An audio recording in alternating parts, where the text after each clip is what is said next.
Assalamualaikum warahmatullahi wabarakatuh. Perkenalkan, nama saya Parif, mahasiswa pendidikan akuntansi kelas B angkatan 2018, Fakultas Ekonomi Universitas Negeri Makassar. Video ini saya buat sebagai bahan penilaian ujian tengah semester mata kuliah Ekonomi Manajerial. Di sini saya akan menjelaskan sedikit dari bab aspek pasar dan strategi bersaing, atau lebih tepatnya pada subbab struktur atau bentuk pasar produsen dan konsumen. Pada materi sebelumnya, kita mengetahui ada beberapa parameter seperti parameter produsen konsumen, produk, halangan keluar masuk, kontrol harga, dan persaingan harga. Dari beberapa parameter tersebut, kita dapat membentuk 4 struktur pasar seperti pasar monopolistik, pasar persaingan bebas, pasar monopoli, dan pasar oligopoli. Untuk lebih lanjut, saya akan menjelaskannya pada PowerPoint yang telah saya buat. Untuk itu, selamat menyaksikan. Baik, dengan menggunakan parameter yang saya sebutkan tadi, bentuk pasar dapat dikelompokkan menjadi 4 jenis. Yang pertama, pasar persaingan bebas, pasar persaingan monopolistik, pasar oligopoli, dan terakhir pasar monopoli. Pertama, kita akan membahas pasar persaingan bebas. Pasar persaingan bebas adalah pasar di mana para pelakunya sangat banyak, barang dan jasa yang diperdagangkan relatif seragam. Pelaku yang saya sebutkan di sini, pelakunya seperti penjual maupun pembeli ataupun distributor. Masing-masing pelaku pasar mempunyai peran yang relatif kecil terhadap pasar secara keseluruhan. Adapun asumsi yang digunakan untuk jenis pasar ini sebagai berikut. Pertama, pembeli dan penjual sangat banyak dan dapat beraksi secara cepat. Jumlah pembeli atau buyers dan penjual atau seller sangat banyak dan mereka beraksi. Beraksi di sini bisa kita katakan transaksi atau jual beli, yakni beraksi secara bebas. Kedua, tidak ada yang mempengaruhi pasar. Di sini tidak ada satu orang pun pembeli maupun penjual yang dapat mempengaruhi pasar karena porsi transaksi mereka relatif kecil. Ketiga, barang yang diperjualkan bersifat substitusi.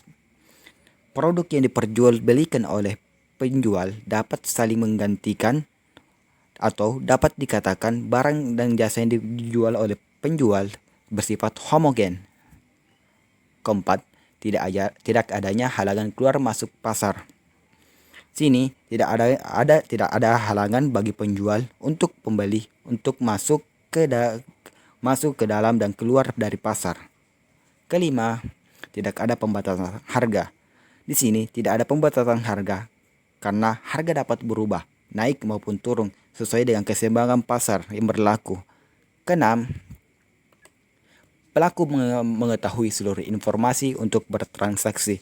Penjual maupun pembeli mengetahui semua informasi yang diperlukannya untuk bertransaksi. Pada dasarnya, pasar persaingan yang betul-betul sempurna, tidak ada ruang untuk diskriminasi maupun kolusi. Namun, faktanya, pasar persaingan bebas atau pasar persaingan sempurna hanya merupakan sebuah konsep atau textbook semata. Dalam kenyataannya sehari-hari, tidak ada pasar yang benar-benar persaingan sempurna. Jadi, pasar persaingan sempurna atau pasar persaingan bebas hanya merupakan konsep berpikir untuk memudahkan analisis. Lanjut. Kurva permintaan pasar persaingan sempurna. Dengan menggunakan konsep yang saya tadi sebutkan, maka para produsen atau konsumen di pasar hanya menerima saja keseimbangan pasar sehingga diistilahkan dengan price taker.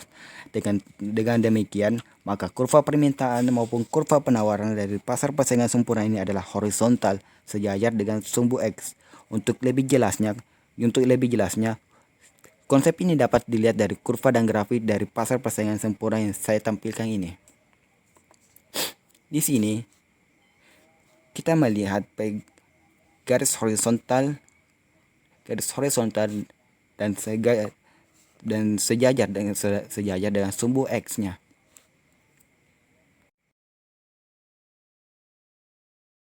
Baik, lanjut. Pasar persaingan monopolistik. Pasar persaingan monopolistik adalah pasar di mana pelakunya cukup banyak namun barang dan jasa yang diperdagangkan relatif beragam atau tidak standar sehingga barang yang ditawarkan tampil beda. Di sini, produsen berlomba-lomba membuat barang atau jasanya berkualitas mungkin atau seunik mungkin, dan adapun juga konsumen atau pembeli ataupun pembeli yang hanya mau membeli kualitas atau spesifikasi tertentu. Dengan demikian, maka secara konsep pada pasar persaingan monopolistik ada produsen maupun konsumen yang bisa mempengaruhi pasar. Oleh karena itu, maka keseimbangan pasar harga dan kualitas dipengaruhi oleh produsen yang monopolistik atau konsumen yang monopolistik. Di sini ada beberapa contoh perusahaan yang bersaing di pasar persaingan monopolistik. Di sini ada Adidas, Nike, dan Puma yang bersaing di bidang di dalam penjualan sepatu sporty. Di sini ada Silver Queen dan Dairy Milk yang bersaing di penjualan coklat. Di sini ada Aqua dan Le Mineral yang bersaing dengan air minum kemasan, dan sini ada WhatsApp, Telegram, dan lain yang bersaing di dunia telekomunikasi. Lanjut, di sini sini adalah kurva permintaan pasar persaingan monopolistik. Dengan menggunakan konsep yang tadi saya sebutkan, kurva permintaan maupun kurva penawaran dari pasar persaingan monopolistik dan monopolistik ini cenderung agak tegak, tidak horizontal dari kiri atas ke kanan bawah untuk kurva permintaan, dari kiri bawah ke kanan untuk kurva penawaran. Untuk lebih jelasnya, konsep ini dapat dilihat dari kurva atau grafik yang saya tampilkan ini. Dan ini adalah kurva permintaan pasar persaingan monopolistik, dan ini adalah kurva penawaran pasar persaingan monopolistik. Dan ini merupakan kurva keseimbangan pasar persaingan sempurna dan pasar persaingan monopolistik. Seperti terlihat pada slide ini, perusahaan monopolistik cenderung menetapkan harga jual jauh di biaya marginal MC untuk mendapatkan keuntungan yang lebih besar. Selanjutnya, akibat dari kebijakan perusahaan monopolistik ini menimbulkan kerugian atau beban bagi masyarakat yang dikenal juga dengan istilah beban sosial karena monopolistik, berupa kemubaziran yang tidak dinikmati oleh siapapun, baik konsumen maupun produsen, sehingga merugikan perekonomian secara nasional. Lanjut, pasar oligopoli. Oligopoli berasal dari bahasa Yunani, yakni dari kata oligos yang berarti beberapa dan polis yang berarti penjual. Oleh karena itu, maka oligopoli adalah pasar di mana hanya ada beberapa produsen. Masing-masing produsen menguasai pangsa pasar yang relatif besar. Dari sisi produsen hanya ada beberapa pesaing. Dengan demikian, maka bila produsen oligopolis ingin mendapat keuntungan atau profit maksimum, bisa dilakukan dengan jalan kolaborasi dengan produsen lain dengan cara menurunkan penawaran sehingga harga jual menjadi meningkat. Dengan demikian, produsen dapat bertindak sebagai penentu harga. Lanjut di sini, faktor pembentuk pasar oligopoli. Terbentuknya pasar oligopoli ini didorong oleh adanya hambatan untuk masuk pasar bagi pemain atau produsen baru atau bisa dibilang pemula. Hambatan untuk masuk pasar yang dihadapi oleh pemula antara lain disebabkan oleh paling tidak 3 faktor, yakni pertama, besarnya skala ekonomi dari industri, kedua, aturan syarat ketat dari pemerintah, dan terakhir tingkat kerumitan pengolahan usaha. Seperti halnya pasar persaingan monopolistik, maka baik kurva permintaan maupun kurva penawaran dari pasar persaingan oligopoli maupun oligopsoni ini berbentuk lebih tegak, tidak horizontal, mirip dengan kurva pada gambar ini. Pada gambar ini dilihat lebih lebih inelastis atau lebih tegak untuk jelas dapat dilihat di sini.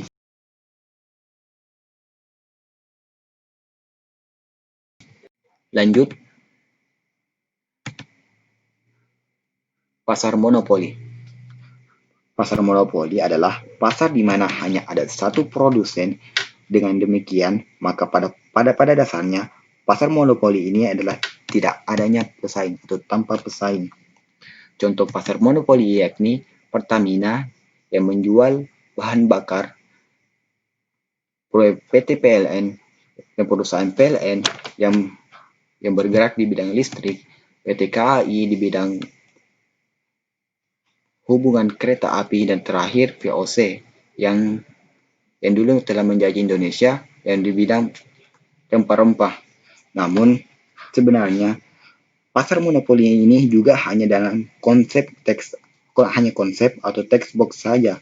Dalam kenyataan sehari-hari, tidak ada pasar yang benar-benar monopoli, karena hampir setiap barang dan jasa yang dibutuhkan dan diinginkan oleh konsumen ada substitusinya. Jadi istilah ini digunakan hanya untuk konsep berpikir untuk memudahkan analisis. Untuk pasar konsumen, pasar monopoli ini dikenal sebagai sebutan monopsoni.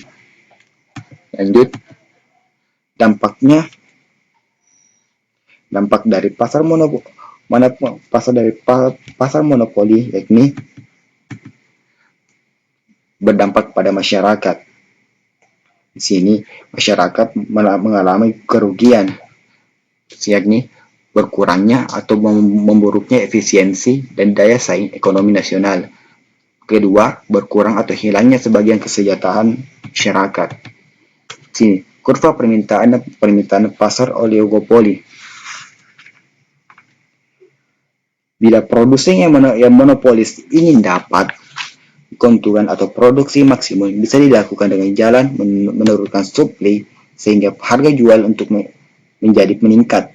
Produsen dapat meningkat sebagai price setter seperti halnya pasar persaingan monopolistik dan oligopoli. Maka kurva permintaan maupun kurva penawaran dari pasar monopolis dan monopsoni berbentuk makin tegak